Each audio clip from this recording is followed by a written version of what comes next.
This I wanna nail sports to the bone. Top blogger, top YouTube channel. No matter which sports, here we got it covered. Subscribe and hit the notification bell.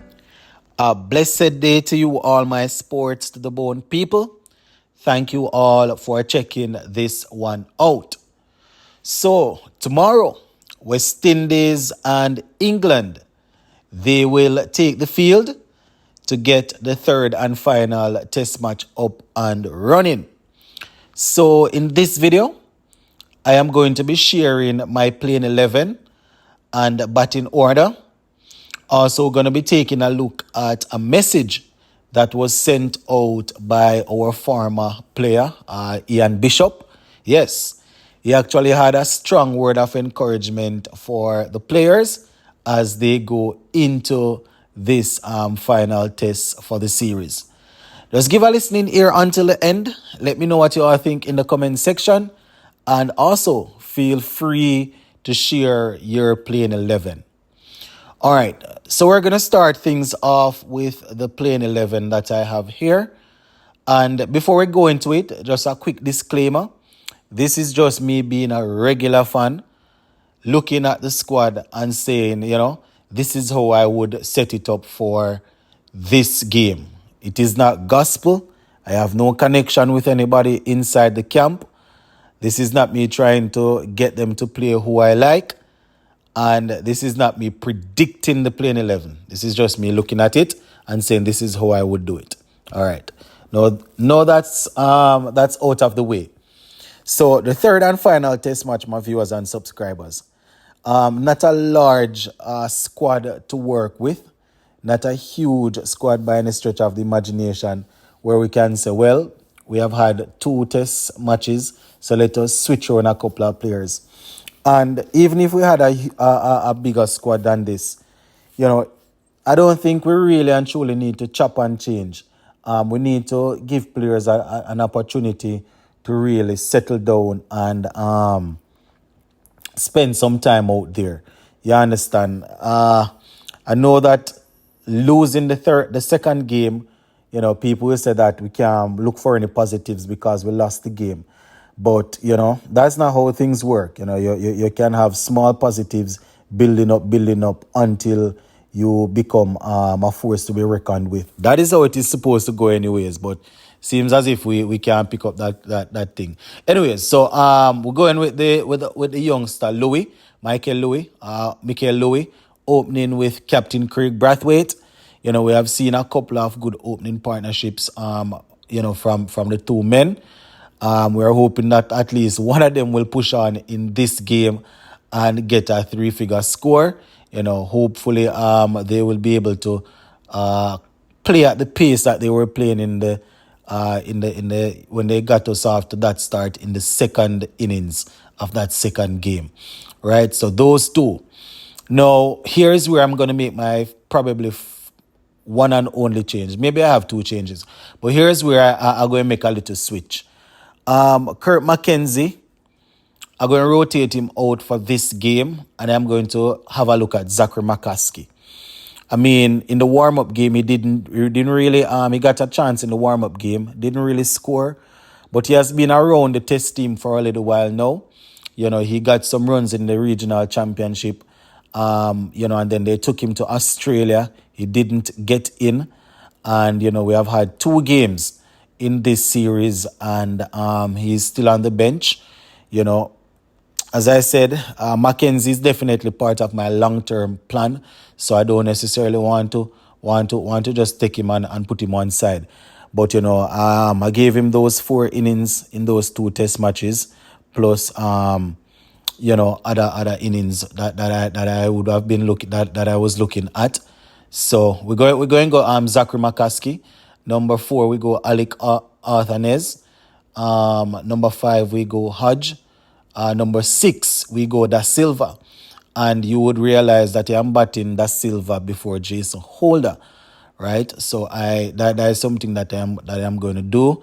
I am switching things around. I'm going to bat Joshua Da Silva there. Now, it's a whole lot of inexperience, in this squad. That's probably the only reason that I start I'm sort of thinking that I shouldn't play Zachary McCaskey because I would be adding another fresh face, you understand, to the already inexperienced team playing 11. But I just don't want to go back with the same playing 11. So I just want to change up things a little bit. So, Joshua De Silva at 6. Jason Hola coming in at number 7. At number 8, we have Alzari Joseph, the vice captain. At number 9, we have Moti. Sinclair was very good in the last game. Picked up a couple of crucial wickets. I think he actually got Joe Root and Ben Stokes. Picked up some good wickets.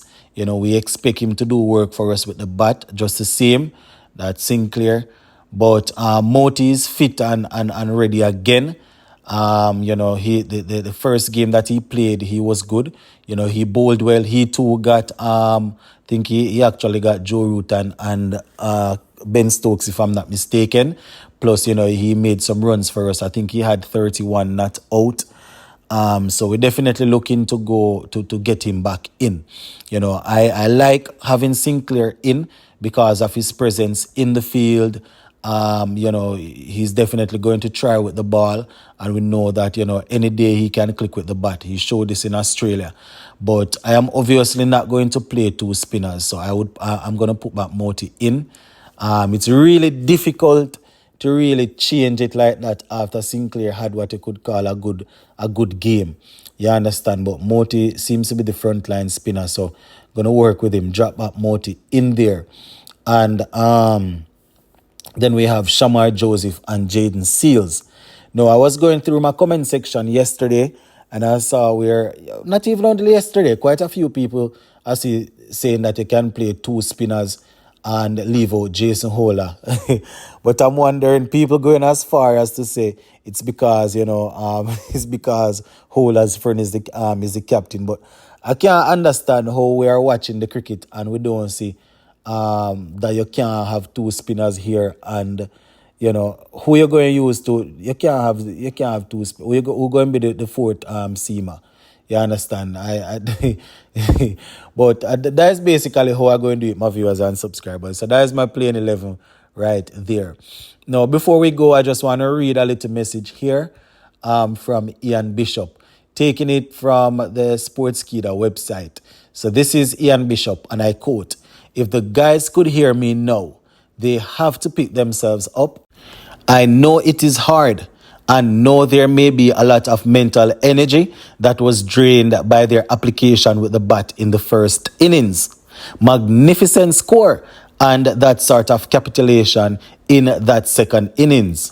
But Edgbaston is important to continue learning." Right? He was saying that you definitely want to go there with some confidence. End quote. Now, Sir Ian also spoke about the fact that we're set to take on South Africa. So the players need to make sure that they keep their chins up and get themselves ready. So this is him again, and I quote, "The Richards Botham Trophy goes to England, but then there is that South Africa series on the back end. So you want to know you represent the people of the West Indies in every game. You play with pride, and that should be enough. And that should be enough to energize you.